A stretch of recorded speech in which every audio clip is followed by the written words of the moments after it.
तो बच्चों यहाँ से स्टार्ट हो रहा है हमारे पास ऑर्गेनिक केमिस्ट्री का पहला part, that is GOC, known as general organic chemistry. Basic lecture के अंदर हम बात करते हैं ऑर्गेनिक कंपाउंड के इंट्रोडक्शन की। तो क्या होते हैं ऑर्गेनिक कंपाउंड? तो ऑर्गेनिक कंपाउंड उनको बोला जाता है जिसका कि बेसिक मीन्स होता है लाइफ, यानी ऐसे कंपाउंड जो कि लिविंग ऑर्गेनिज्म से ड्राइव्ड होते हैं उन्हें रखा जाता है ऑर्गेनिक कंपाउंड्स की कैटेगरी के अंदर। अब ऑर्गेनिक कंपाउंड के अंदर बेसिकली मिलेगा क्या? कार्बन। और कार्बन के पास एक बड़ी इंपॉर्टेंट प्रॉपर्टी होती है जिसको बोलते हैं कैटिनेशन, जिसकी वजह से कार्बन जो होता है वो अपने साथ दूसरे कार्बन को अटैच कर लेता है और लंबी लंबी चेनें बनाता है। ये प्रॉपर्टी जो होती है कार्बन की, ये काफी यूनिक प्रॉपर्टी है। प्रॉपर्टी का नाम है catenation. That is compounds which contain carbon are included under organic compounds. वो कंपाउंड ऑर्गेनिक कंपाउंड के अंदर कंसिडर नहीं करे जाते थे, जैसे कि CO, CO2, मेटल के कार्बोनेट्स, बाइकार्बोनेट्स, साइनेट्स, इन सबके अंदर कार्बन है, लेकिन ये टिपिकल ऑर्गेनिक कंपाउंड वाली प्रॉपर्टीज को शो नहीं करते हैं। 1815 के अंदर बर्जीलियस ने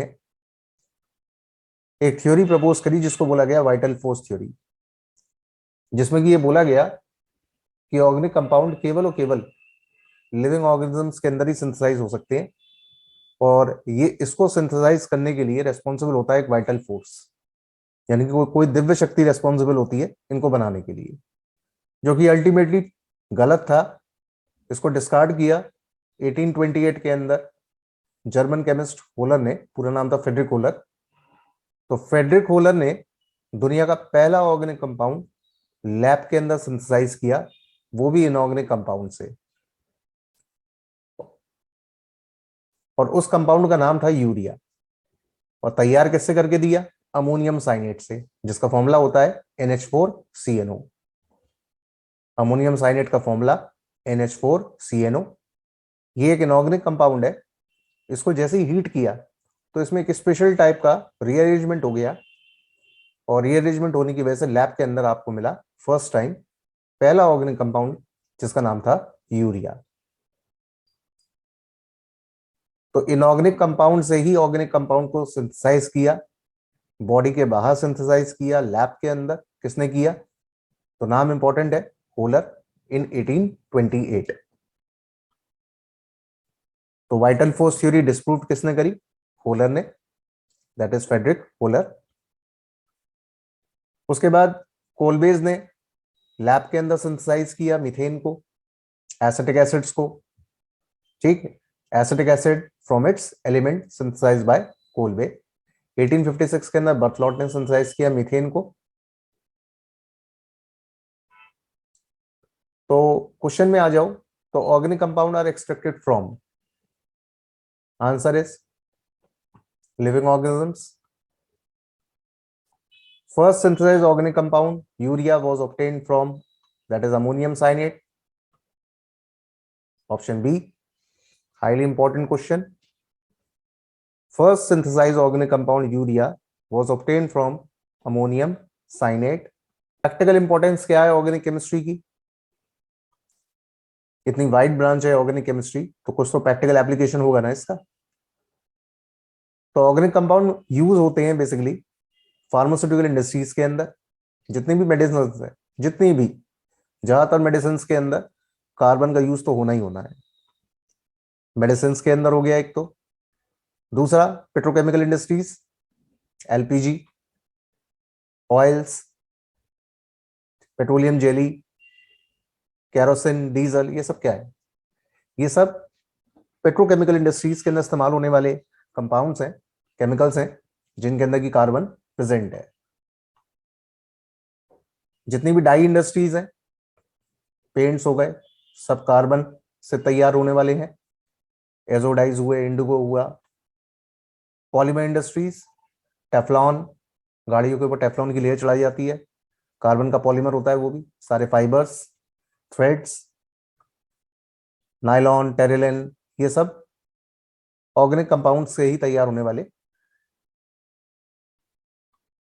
प्लास्टिक इंडस्ट्रीज के अंदर बॉटल्स हो गई, प्लास्टिक बैग्स, कॉस्मेटिक इंडस्ट्रीज। तो यहां पर ऑर्गेनिक कंपाउंड की आपको इंपॉर्टेंस देखने को मिल रही है कि इतनी इंडस्ट्रीज के अंदर ऑर्गेनिक कंपाउंड्स की रिक्वायरमेंट होती है, यानी कि कार्बन की केमिस्ट्री ही केवल डील होती है। तो ऑर्गेनिक केमिस्ट्री का मतलब है हाइड्रोकार्बन और उनके डेरिवेटिव्स की स्टडी, यानी compounds of carbon, hydrogen and their derivatives are included under organic chemistry. अब ऑर्गेनिक कंपाउंड्स का एक वाइड ब्रांच क्यों है, यानी इतने सारे ऑर्गेनिक कंपाउंड क्यों डिस्कवर होते जा रहे हैं? तो इसकी एक जो इंपॉर्टेंट रीजन है जिसके पीछे, वो है पहला high catenation of carbon, number 2 very high CC bond dissociation energy, number 3 tetravalency of the carbon, number 4 isomerism and number 5 multiplicity of the bond. Carbon single, double, triple तीनों तरह के बॉन्ड बना सकता है। आइसोमेरिज्म यानी कि compounds having the same molecular formula but having different structure are known as isomers. इसके अलावा tetravalency, high bond dissociation energy और हाई कैटिनेशन पावर। तो ये वो इंपॉर्टेंट रीजंस हैं जिसकी वजह से आज की डेट में काफी ज्यादा ऑर्गेनिक कंपाउंड्स देखने को मिलते हैं। इसके अलावा कैटिनेशन की वजह से ही carbon, the ability of carbon to form 4 bond is known as tetravalency. Carbon जब 4 बॉन्ड बनाता है तो ये प्रॉपर्टी उसकी टेट्रावेलेंसी कहलाती है। रीजन, कार्बन के वैलेंस शेल में 4 इलेक्ट्रॉन है। अब 4 इलेक्ट्रॉन है तो 4 तो ना तो ले सकता है इलेक्ट्रॉन, ना दे सकता है, जिसकी वजह से 4 इलेक्ट्रॉन्स की वो शेयरिंग करता है। तो ये प्रॉपर्टी जो होती है वो कहलाती है टेट्रावेलेंसी। अब इस टेट्रावेलेंसी को बनाने के लिए मल्टीपल बॉन्ड फॉर्मेशन हो सकती है, या तो 4 सिंगल हो सकते हैं या 2 डबल, या 1 डबल 2 सिंगल बॉन्ड बन सकता है, या 1 ट्रिपल और 1 सिंगल बॉन्ड बन सकता है टेट्रावेलेंसी को अचीव करने के लिए। कार्बन का एटॉमिक नंबर 6 है। हम जानते हैं कन्फिग्रेशन जो भी आएगा वो आएगा 1s2 2s2 2p2। अब अगर एक्साइटेड स्टेट में आप लेकर के जाओगे इसे, तो 2s का एक इलेक्ट्रॉन जो है वो 2p में जम कर जाएगा। तो एक्साइटेड स्टेट में कार्बन की कन्फिग्रेशन होगी 1s2 2s1 2px1 2py1 और 2pz1। तो ये हो गई कार्बन की एक्साइटेड स्टेट में कॉन्फ़िगरेशन। इसके अलावा एक्साइटेशन एनर्जी जो रिक्वायरमेंट में होती है वो लगभग होती है 501.6 किलो जूल पर मोल, यानी इतनी एनर्जी की रिक्वायरमेंट होती है 2s से इलेक्ट्रॉन को 2p में जम कराने के लिए। तो पहला हम बात करते हैं एल्केन्स के अंदर हाइड्रोकार्बन्स की कैटेगरी के अंदर आने वाला एल्केन जो है। एल्केन के अंदर कार्बन की हाइब्रिडाइजेशन होती है sp3, cc bond length 1.54 angstrom, ch bond length 1.09 angstrom, shape होती है टेट्राहेड्रल, बॉन्ड एंगल होता है 109 डिग्री 28 मिनट का। दूसरा, एल्कीन्स के अंदर, यानी कि अगर कार्बन कार्बन की जो डबल बॉन्ड होगा तो आप उसे एल्कीन बोलोगे। यहां कार्बन की जो हाइब्रिडाइजेशन होती है वो होती है sp2, cc बॉन्ड लेंथ होता है 1.34 एंगस्ट्रॉम का, ch बॉन्ड लेंथ 1.08 एंगस्ट्रॉम की, शेप होती है trigonal planar, in short planar, और बॉन्ड एंगल होता है 120 डिग्री का। एल्काइंस के अंदर अगर बात करें तो हाइब्रिडाइजेशन होती है sp, cc bond length 1.20 angstrom और ch बॉन्ड लेंथ 1.06 एंगस्ट्रॉम की, शेप होती है लीनियर, बॉन्ड एंगल होता है 180 डिग्री का। अब इंपॉर्टेंटली जो आपको याद रखना है वो ये कि हाईएस्ट सीसी बॉन्ड लेंथ जो होता है वो आपको एल्केन्स में देखने को मिलेगा। सिग्मा बॉन्ड और पाई बॉन्ड, इनके भी कैरेक्टर हम ऑलरेडी डिस्कस कर चुके हैं कि हाइब्रिड ऑर्बिटल जो होते हैं वो केवल सिग्मा बॉन्ड बनाते हैं, और जो अनहाइब्रिड ऑर्बिटल रह जाते हैं, हाइब्रिडाइजेशन में जो ऑर्बिटल इन्वॉल्व नहीं होते हैं, वो इन्वॉल्व होते हैं पाई बॉन्ड की फॉर्मेशन में। यानी कि जितने भी अनहाइब्रिड यानी कि प्योर एटॉमिक ऑर्बिटल्स हैं वो बनाते हैं पाई बॉन्ड डेटल ओवरलैपिंग की वजह से, और हेड ऑन ओवरलैपिंग से जो बॉन्ड बनता है उसको बोलते हैं सिग्मा बॉन्ड। हाइब्रिड ऑर्बिटल केवल सिग्मा बॉन्ड बनाते हैं। चेन के अंदर कार्बन जो होता है वो टोटल मिलाकर के 4 टाइप का होता है। प्राइमरी कार्बन का मतलब है ऐसा कार्बन जो किसी एक कार्बन के साथ अटैच हो या फिर किसी से अटैच ना हो, तो इस तरह का कार्बन जो होता है वो कहलाता है प्राइमरी कार्बन। रिप्रेजेंट करेंगे 1 डिग्री कार्बन, और उस कार्बन से अटैच जो भी हाइड्रोजन होगी, जितनी भी हाइड्रोजन होगी, वो कहलाती है प्राइमरी हाइड्रोजन। सेकेंडरी कार्बन का मतलब वो कार्बन जो अपने साथ डायरेक्टली दो कार्बन के साथ अटैच हो उसे बोला जाएगा सेकेंडरी कार्बन, और ऐसे कार्बन से जो हाइड्रोजन अटैच होगी वो कहलाएगी सेकेंडरी हाइड्रोजन। टर्शियरी कार्बन का मतलब ऐसा कार्बन जो अपने साथ डायरेक्टली तीन कार्बन से अटैच हो उसे इंक्लूड करा जाता है टर्शियरी कार्बन के अंदर, 3 डिग्री कार्बन। और इस तरह के कार्बन से अटैच हाइड्रोजन जो होती है वो कहलाती है टर्शियरी हाइड्रोजन। चौथा होता है क्वांटरनरी कार्बन यानी 4 डिग्री कार्बन, यानी कार्बन जब अपने साथ चार कार्बन के साथ अटैच हो जाएगा डायरेक्टली, तो इस तरह का जो कार्बन है वो इंक्लूड किया जाएगा क्वांटरनरी कार्बन के अंदर। एक बात इंपॉर्टेंटली ये याद रखनी है कि कार्बन तो क्वांटरनरी हो सकता है लेकिन हाइड्रोजन कभी क्वांटरनरी नहीं हो सकती। वजह, क्योंकि जब कार्बन अपने साथ चार कार्बन के साथ जुड़ जाएगा तो कार्बन की तो वैलेंसी कंप्लीट हो गई ना, तो जो सेंटर वाला कार्बन है ये तो 4 डिग्री का हो गया, लेकिन इस कार्बन की जब वैलेंसी पूरी हो जाएगी तो इसके पास हाइड्रोजन अटैच करने के लिए जगह ही नहीं होगी। इसलिए कभी भी 4 डिग्री का हाइड्रोजन नहीं हो सकता, यानी कि क्वांटरनरी हाइड्रोजन नहीं हो सकती। टर्शियरी हाइड्रोजन हो सकती है, सेकेंडरी हाइड्रोजन हो सकती है और प्राइमरी हाइड्रोजन हो सकती है। ऑर्गेनिक कंपाउंड को रिप्रेजेंट करने का तरीका क्या है? तो पहला है स्ट्रक्चरल फॉर्मूला, जैसे कि C2H6 है, इथेन जिसको बोलते हैं, तो ये इथेन का हो गया स्ट्रक्चर फॉर्मूला। ये हो गया इथीन का स्ट्रक्चरल फॉर्मूला। टोटल मिला के कार्बन 4 बॉन्ड बना रहा है। और अगर इन्हीं स्ट्रक्चर को आप कंडेंस करेंगे तो C2H6 को कंडेंस करके आप लिख सकते हैं CH3 और इथीन को कंडेंस करके लिखा जा सकता है CH2 double bond CH2। Bond line फॉर्मूले की अगर बात करें तो बॉन्ड लाइन बनाने के लिए मैंने कंपाउंड लिया C4H10, जहां दो लाइनें आपस में एक दूसरे के साथ इंटरसेक्ट करेंगी वहां पर कार्बन बैठा होगा, तो ये हो गए 4 कार्बन। अब ये नेचुरल है, कार्बन अगर होगा तो अकेला तो होगा नहीं, हाइड्रोजन के साथ ही होगा। सिंगल बॉन्ड रिप्रेजेंट हो रहा है तो कंपाउंड एक एल्केन हुआ। और अगर आपने साइकिल तैयार कर दी, साइक्लोब्यूटेन, और जो 3D रिप्रेजेंटेशन है ऑर्गेनिक मॉलिक्यूल्स की उसको रिप्रेजेंट करने के लिए वेज और डैश फॉर्मूला यूज करते हैं। इसमें अगर ये वाला स्ट्रक्चर आ जाए तो आउट ऑफ पेपर बोलेंगे लेकिन टुवर्ड्स ऑब्जर्वर बोला जाएगा, और इसको आउट ऑफ पेपर बोलेंगे, out of the plane of paper, away from observer, away from observer. तो ये वेज और डैश फॉर्मूला होता है रिप्रेजेंट करने का, सॉलिड वेज और डैश वेज। आखिरी तरीका है न्यूमैन्स प्रोजेक्शन। क्वेश्चन है dash was first organic compound synthesize, answer is urea, that is option B. Urea synthesize किसने किया? तो आंसर था पोलर, that is option A. Kolbe ने सबसे पहले क्या सिंथेसाइज किया लैब के अंदर? Acetic acid. मीथेन सबसे पहले किसने सिंथेसाइज करी? तो आंसर है बर्थलॉट, ऑप्शन 1। वाइटल फोर्स थ्योरी किसने दी थी? तो वाइटल फोर्स थ्योरी जो दी थी वो दी थी बर्जीलियस ने।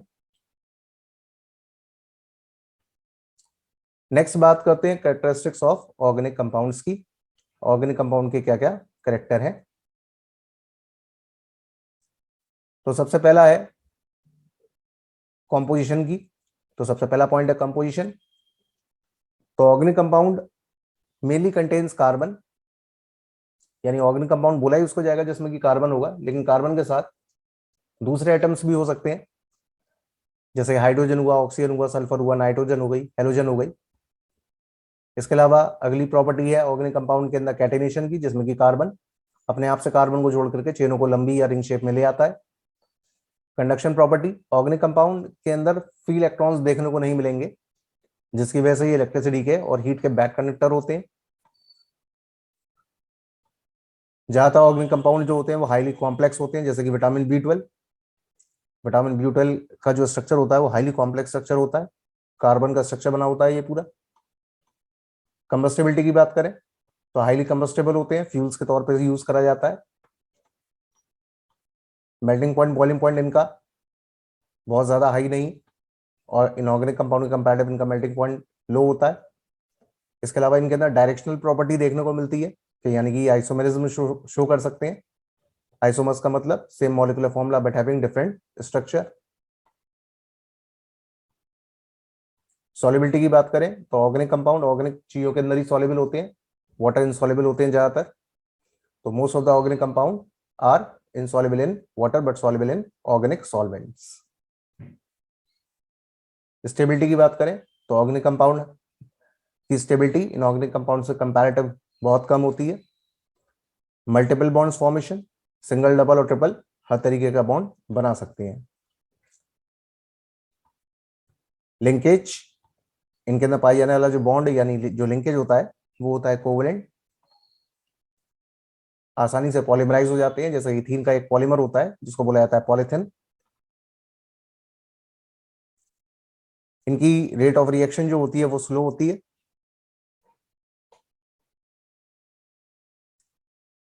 इनका अपना एक कैरेक्टरिस्टिक ओडर देखने को होता है, जैसे कि एस्टर्स का प्रेजेंट स्वीट प्लेजेंट स्मेल होता है। इसके अलावा organic compounds particular chemical reactions को जब देते हैं तो वो इसलिए देते हैं क्योंकि उनके अंदर एक स्पेसिफिक ग्रुप प्रेजेंट होता है, वो ग्रुप कहलाता है फंक्शनल ग्रुप, जो कि ऑर्गेनिक कंपाउंड की केमिकल प्रॉपर्टीज को डिसाइड करता है। अगर COH है तो हम उस ऑर्गेनिक कंपाउंड को कार्बोक्सिलिक एसिड बोलेंगे, CHO आ गया तो एल्डिहाइड, OH आ गया तो alcohol. Homologous series lower class में आप लोगों ने पढ़ रखी है, यानी कि ये वो सीरीज होगी जिसमें कि सभी मेंबर्स का जनरल फॉर्मूला एक ही होगा और दो सक्सेसिव मेंबर्स के बीच में जो डिफरेंस होगा वो CH2 का होगा, यानी कि मिथाइलिन। CH2 का मतलब होता है मिथाइलिन। अगर मास निकालोगे तो कार्बन का 12 और हाइड्रोजन का इसमें 2 ऐड कर दो तो मास जो आ गया वो आ गया 14 AMU का। तो दो मेंबर्स के बीच में जो डिफरेंस आता है वो 14 AMU मास का डिफरेंस आता है। तो एल्केन्स की होमोलोगस सीरीज के अंदर CH4 C2H6 C3H8, तो ये हो गई एल्केन की पूरी होमोलोगस सीरीज।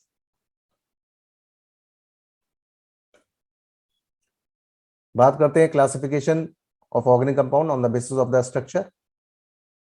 स्ट्रक्चर के बेसिस पर कार्बन की चेन स्ट्रेट भी हो सकती है और साइक्लिक भी हो सकती है। तो स्ट्रेट चेन का कंपाउंड है ब्यूटेन और साइक्लिक का हो गया साइक्लोब्यूटेन। तो ओपन चेन कंपाउंड हो गया नॉर्मल ब्यूटेन और क्लोज चेन कंपाउंड हो गया साइक्लोब्यूटेन। तो क्लासिफिकेशन के अंदर अगर आते हैं तो क्लासिफिकेशन के अंदर सबसे पहला है ओपन चेन और दूसरा है क्लोज चेन। जो ओपन चेन वाले कंपाउंड होते हैं उनको बोलते हैं ए साइक्लिक कंपाउंड यानी कि एलिफेटिक कंपाउंड, और क्लोज चेन वालों को नाम दिया जाता है साइक्लिक और रिंग कंपाउंड्स। ओपन चेन और क्लोज चेन, ओपन चेन का मतलब ए साइक्लिक या एलिफेटिक और क्लोज चेन का मतलब साइक्लिक या रिंग कंपाउंड्स। अब ये जो ओपन चेन वाले कंपाउंड होते हैं इनमें चेन जो होती है वो स्ट्रेट भी हो सकती है और ब्रांच भी हो सकती है। क्लोज चेन वाले यानी कि साइक्लिक या रिंग कंपाउंड जिनकी बात हो रही है उनमें कार्बन की जो चेन होगी वो क्लोज फॉर्म में हो सकती है। चेन के अंदर जरूरी नहीं है कि रिंग के अंदर जरूरी नहीं है कि केवल कार्बन हो, कार्बन के अलावा दूसरे कंपाउंड्स भी हो सकते हैं।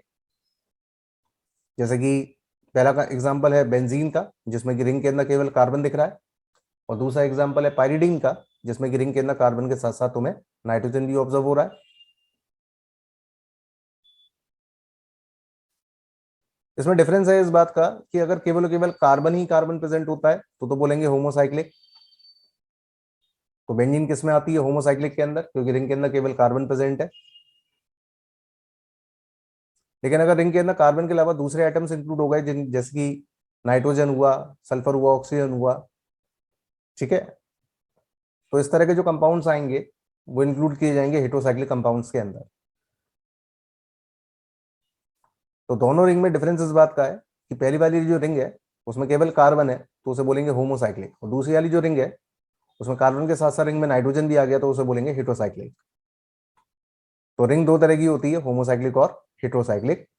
तो पाइरिडीन एक हेटेरोसाइक्लिक कंपाउंड है जबकि बेंजीन एक होमोसाइक्लिक कंपाउंड है। ये दोनों के बीच में अंदर आने वाला डिफरेंस है।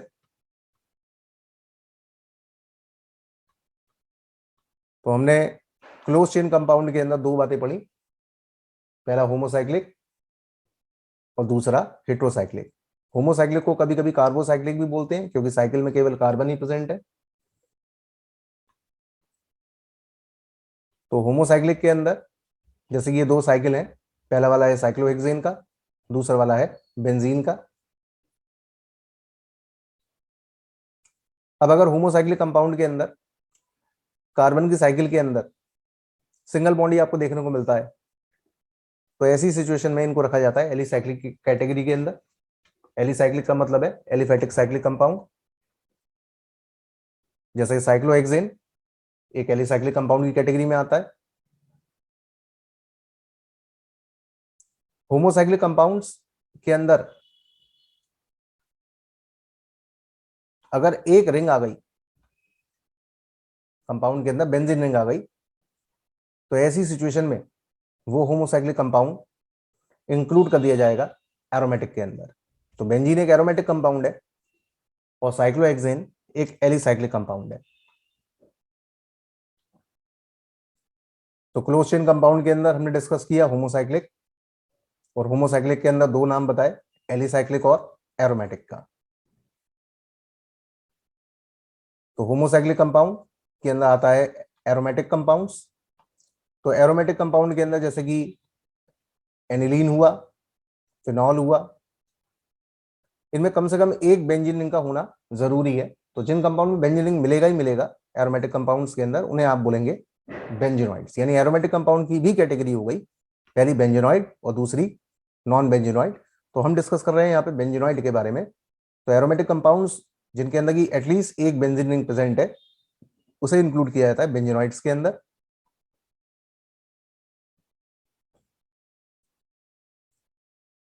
अब जैसे ये जो दो कंपाउंड है,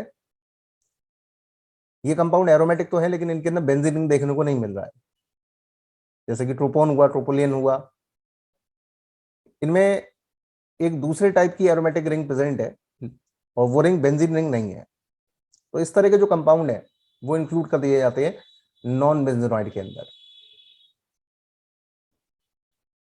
इसके अलावा हेट्रोसाइक्लिक कंपाउंड का मतलब हुआ कि रिंग के अंदर कार्बन के अलावा दूसरा आइटम आ जाए, जैसे ऑक्सीजन आ गया, नाइट्रोजन आ गया। तो जो एग्जांपल मैंने दिया हुआ है उसका नाम है टेट्राहाइड्रोफ्यूरान। अब ये कंपाउंड एक एलिसाइक्लिक कंपाउंड है जिसमें कि एक हेट्रो एटम रिंग के अंदर प्रेजेंट है। तो ये कंपाउंड आ गया आपका हेट्रो एलिसाइक्लिक कंपाउंड के अंदर।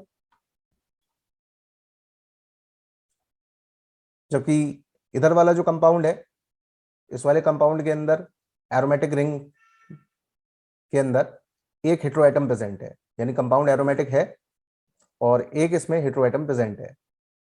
तो ये इंक्लूड किया जाएगा हेट्रो एरोमेटिक कंपाउंड्स के अंदर। एग्जांपल हो गया फ्यूरान। तो हेट्रो एरोमेटिक कंपाउंड के अंदर और भी एग्जांपल है, कैटेगरी हो सकती है बेंजोनाइड की भी और नॉन बेंजोनाइड की भी। तो बेंजोनाइड का मतलब बेंजीन रिंग होगा ही होगा, मैंडेटरी है दूसरे एटम्स के साथ। और नॉन बेंजोनाइड का मतलब बेंजीन रिंग नहीं होगा और दूसरे एटम भी प्रेजेंट होंगे। तो ऑर्गेनिक कंपाउंड की क्लासिफिकेशन के अंदर हमने डिस्कस किया ओपन चेन और क्लोज चेन। ओपन चेन वाले स्ट्रेट और ब्रांच, क्लोज चेन वाले होमोसाइक्लिक और हेट्रोसाइक्लिक। होमोसाइक्लिक के अंदर एलिसाइक्लिक और एरोमेटिक। सिमिलरली हेट्रोसाइक्लिक के अंदर हेट्रो एलिसाइक्लिक और हेट्रो एरोमेटिक। एरोमेटिक के अंदर दो कैटेगरी, बेंजोनाइड की और नॉन बेंजोनाइड की। सिमिलरली हेट्रो एरोमेटिक के अंदर कैटेगरी बन सकती है बेंजोनाइड की और नॉन बेंजोनाइड की। तो इन सब का डिटेल एग्जांपल एक एक करके हमने देख लिया है, डिस्कस कर लिया है। होमोलोगस सीरीज, हर ऑर्गेनिक क्लासिफिकेशन के अंदर सीरीज के बारे में स्टडी होती है, हर फंक्शन ग्रुप के अंदर इसे डिस्कस करना पड़ता है। तो होमोलोगस सीरीज का मतलब है एक ऐसी सीरीज जिसमें कि दो मेंबर्स के बीच में CH2 का डिफरेंस होगा, यानी कि 14 एमई मास का डिफरेंस होगा। तो एल्केन की होमोलोगस सीरीज के अंदर अगर बात करें तो जैसे मीथेन, इथेन, प्रोपेन, ये सारे होमोलोगस सीरीज के character, same general formula, same functional group, दो मेंबर्स के बीच में डिफरेंस CH2 का यानी कि 14 एमई मास का। अगर एक होमोलॉगी को तैयार करने का केमिकल मेथड पता है तो सारे मेंबर्स उसी तरीके से प्रिपेयर किए जाते हैं। तो ये इसके करेक्टर हो गए, यानी कि होमोलोगस सीरीज के अंदर अंदर जितने मेंबर्स हैं उनका केमिकल जो प्रिपरेशन है वो सेम ही होता है, यानी केमिकल प्रॉपर्टी सेम होती है, फिजिकल प्रॉपर्टीज डिफरेंट होती है। तो क्वेश्चंस में आ जाए, organic compound mainly contains, organic compound की बात हो रही है तो उसके अंदर स्पेसिफिकली कार्बन तो होना ही चाहिए। होमोलोगस सीरीज के अंदर दो मेंबर्स के बीच में जो डिफरेंस होता है वो CH2 का होता है, उसको बोलते हैं मिथाइलिन। सक्सेसिव मेंबर के बीच में मास का डिफरेंस हो गया 14 AMU, that is option 2। Methane यानी कि एल्केन की होमोलोगस सीरीज है, उसके थर्ड मेंबर की बात हो रही है, तो थर्ड मेंबर का मतलब 3 कार्बन होने चाहिए, नाम हो गया प्रोपेन का। अच्छा, मीथेन से अगर निकालना है तो मीथेन से थर्ड मेंबर का नाम हो गया ब्यूटेन। ज्यादातर ऑर्गेनिक कंपाउंड सॉल्युबल होते हैं, तो सही आंसर हुआ नॉन पोलर सॉल्वेंट्स के अंदर, वाटर इनसॉल्युबल होते हैं।